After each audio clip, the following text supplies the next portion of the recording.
네, 반갑습니다. 진짜 본격적으로 날씨가 더워졌습니다. 무려 이제 기온이 뭐 35도, 36도에 육박하는 이런 더위가 지금 오고 있습니다. 아마 여러분들도 지금 더위에 많이 지치셨을 거라 생각을 듭니다. 하지만 이 더위에 지쳤더라도 좀 지치셨다면 아마 기력을 좀 회복하시고 앞 영상에서 말씀을 드렸듯이 기력을 좀 회복하시고 컨디션 조절 잘 하셔서 이제 곧 있으면 또 이제 100일이 다가오는데 그 100일 이후에 이제 어떻게 될까를 생각하시면서 남은 레이스를 잘 완주하셨으면 하는 바람입니다.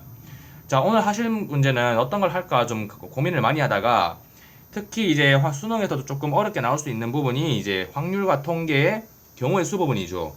작년 수능에도 보면은 확률과 통계 부분이 그닥 그렇게 어렵진 않았어요. 근데 6월 평가원이나 이럴 때 보면 작년에 특히 확률 통계 부분에 오답률이 좀 있었거든요. 특히 28번 문제가 그 조건부 확률 문제였을 텐데 그 문제에서 이제 오답률이 3이었는데 3이었던 이유가 이제 그 앞에 비킬러 문항들의 시간을 잡혀서 그럴 수도 있고 아니면 처음에 봤을 때 조금 난이도가 있다 생각을 해서 아예 풀지를 못하는 분들도 계셨을 텐데 일단은 좀 제가 당부하고 싶은 말씀은 이과생들을 보면은 근데 확률 통계 공부를 조금은 다른 과목에 비해서 살짝은 덜 하시는 분들도 계실 거라고 생각을 합니다. 마지막까지 확률과 통계라는 부분도 너무 쉽다고 생각하고 방심하시면은 오히려 수능 때 조금 당황하거나 피해를 볼 수도 있던 그런 상황이 발생할 수 있을 거라 생각을 합니다. 그래서 확률 통계 부분도 아예 너무 방심하지는 마시기 바랍니다. 너무 소두가 길었고요. 문제 해설을 들어갈게요. 지금 하는 문제 해설은 포카칩 엔제 모의고사에 있는 문제들입니다. 제가 출처를 하나씩 다 밝히겠습니다. 59번 문제부터 해설을 들어가도록 할게요. 민수는 이름 짓기 놀이를 하려고 합니다. 세 글자의 이름만 지을 수 있고 첫째, 둘째, 셋째 글자는 다음 중 하나에서 하나씩 고르라는 거죠. 예를 들어 첫째는 여기서 하나, 여기서 하나, 여기서 하나 고른다는 얘기인데 세 글자는 반드시 서로 달라야 하고 자신과 동일한 이름을 피하기 위하여 둘째 글자의 민, 셋째 글자의 수가 동시에 못 온다는 거죠. 이거 여기서 내포하고 있는 의미가 뭐냐면은 둘째 글자에 민수라는 이름을 못 온다는 얘기지 아예 둘째 글자의 민도 못 오고 셋째 글자의 수도 못 온다 이렇게 해석을 하시면 안 된다는 거예요. 처음에 봤을 때는 아무래도 어떤 분들은 둘째 글자의 민을 빼고 셋째 글자의 수를 빼야 된다 이렇게 해석할 수 있는데 만약에 민철 이래버리면은 자신과 이름이 다른 거잖아요. 어차피 민철 이래버리니까 다른 거니까 이런 경우는 가능하다는 얘기죠. 그런 것까지 염두에 두셔서 이 문제를 푸셔야 됩니다. 지을 수 있는 이름의 모든 경우의 수를 구하라 했는데 자 이렇게 나왔을 때는 먼저 케이스별로 분류를 해야겠죠. 첫째 글자가 그러면 김인 경우부터 해석을 들어가도록 하겠습니다. 김인 경우에는 이제 먼저 일단 전체 경우를 구한 다음에 민수가 들어가거나 아예 세 글자에 반드시 서로 다 달라야 된다 했으니까 똑같은 경우를 빼면 되겠죠. 그럼 전체 경우는 어떻게 구할 거냐? 둘째 글자에서 하나 택하고 4 컨비네이션 1이 나오죠. 셋째 글자에서 4 하나 택하는 거 4 컨비네이션 1이 나오죠. 이것만 하면 끝인가요? 아니죠. 이 안에는 민수도 포함되어 있을 끼고 둘째 글자, 셋째 글자가 똑같은 경우도 포함이 되어 있을 거니까 먼저 민수가 들어간 경우 한 가지를 빼야겠죠. 그리고 둘째 글자, 셋째 글자 똑같은 경우 몇 가지입니까? 네 가지를 빼야겠죠. 그래서 이 첫째 글자가 김인 경우는 11가지가 나오죠. 마찬가지로 박인 경우도 마찬가지입니다. 박인 경우 똑같이 해보시면은 4개 중에 하나를 택하고 그 다음에 민수인 경우 하나를 빼고 그 다음에 똑같은 경우 둘째 글자가 셋째 글자 똑같은 경우 빼버리면은 맹 11가지가 나오죠. 이의 경우도 마찬가지입니다. 직접 해보시면은 4개 중에 하나를 택하고 4개 중에 하나를 택한 게 전체 경우에서 민수가 들어간 경우 하나를 빼고 그 다음에 둘째 글자, 셋째 글자 똑같은 경우 빼버리면은 또 11가지가 나옵니다. 자 마지막으로 현인 경우는 어떻게 할 거냐라는 생각을 하실 건데 자, 세 글자는 반드시 달라야 된다 했으니까 이거는 직접 구해보도록 할게요. 둘째 글자에 올 수 있는 경우는 현이 오면 안 되고 셋째 글자에도 현이 오면 안 되니까 현은 아예 대상에서 제외를 하겠습니다. 그럼 전체 경우가 3 컨비네이션 1 곱하기 3 컨비네이션 1이죠. 그 중에서 민수가 들어간 이름을 한 가지 빼야 되고 둘째 글자, 셋째 글자 똑같은 경우가 3가지죠. 이걸 빼면은 몇 가지 나옵니까? 5가지가 나오죠. 그래서 이제 이름을 지을 수 있는 모든 경우의 수, 이 경우를 다 더하면은 38가지가 됩니다. 언뜻 보시면 조금 어려워서 어떻게 해야 될까, 노가다를 해야 될까 이렇게 생각할 수도 있는데, 평상시에 공부를 하실 때는 확률과 통계 부분 같은 경우는 노가다를 하다가는 뭐 까딱 하나 빠뜨리기 쉬운 그런 문제들이 또 있을 수 있거든요. 그래서 평상시 공부를 하실 때도 어떻게 조건을 분류할지, 어떤 식으로 이제 상황을 단순화할지를 생각을 하셔서 확률과 통계 부분도 이렇게 경우의 수 부분도 공부를 하시기 바랍니다. 그 다음 문제 가겠습니다. 60번 문제입니다. 다음은 2011학년도 대학 수학능력시험 사회탐구 영역의 과목들을 과목군별로 나타냈대요. 지리 과목군, 역사 과목군, 일반 사회 과목군.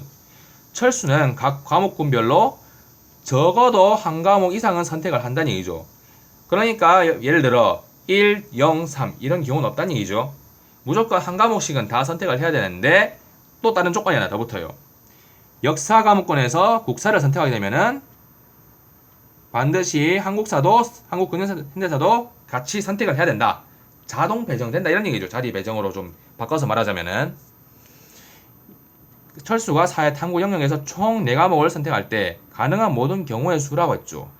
자, 그럼 이 문제를 풀기 위해서 먼저 해야 되는 게 군별로 이제 케이스를 분류하는 거예요.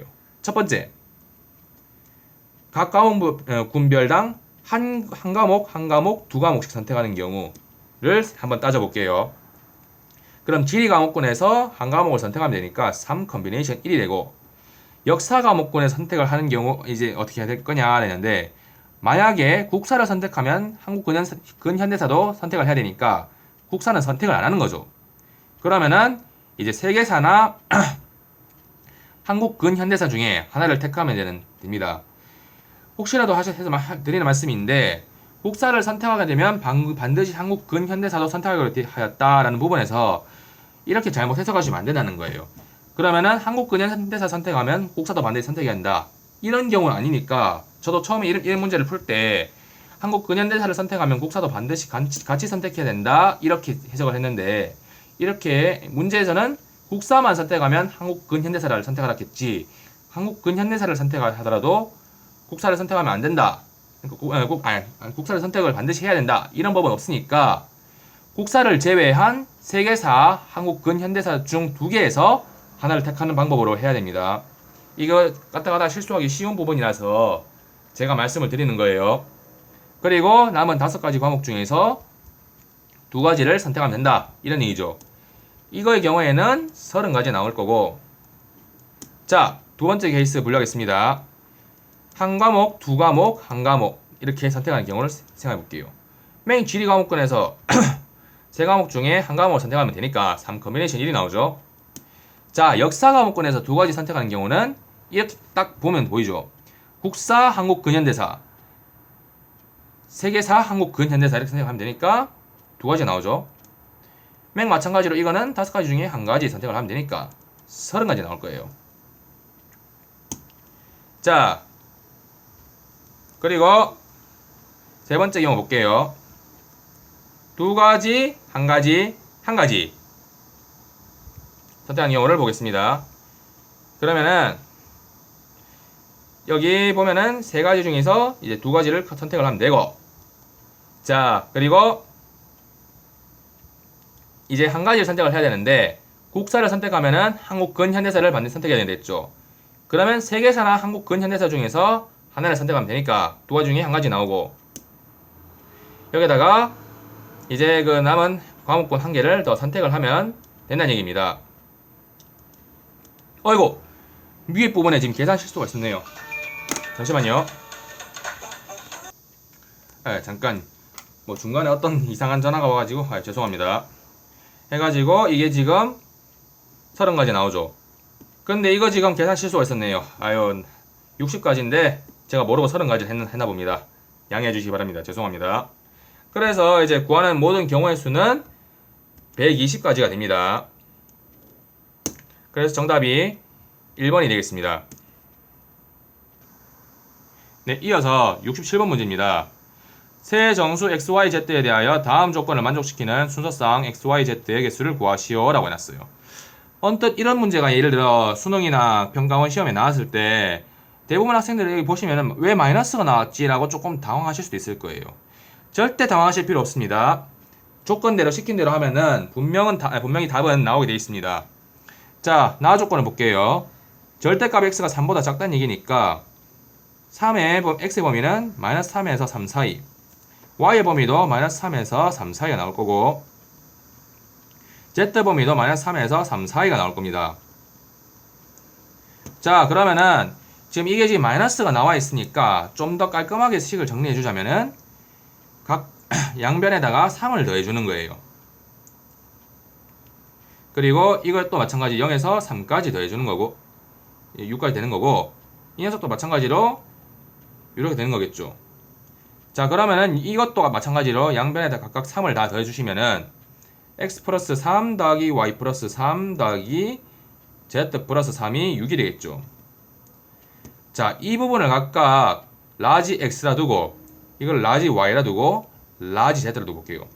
범위는 그럼 0에서 6까지, y도 지금 정수를 일단은 중복조합을 쓸 때 이거는 다 정수로 취급을 하니까 이 녀석을 x, 이 녀석을 y, 이 녀석을 z라고 두면은 전체 경우의 수는 3h6 해서 28가지가 됩니다. 생각보다 어려운 문항은 아니거든요, 이 문제가. 그러니까 이런 유형들은 좀 더 어렵게 나올 경우를 대비해서 연습해둘 필요가 있는 것 같습니다. 들어주셔서 감사합니다. 더운 여름에도 지치지 않고 끝까지 완주하시기 바랍니다.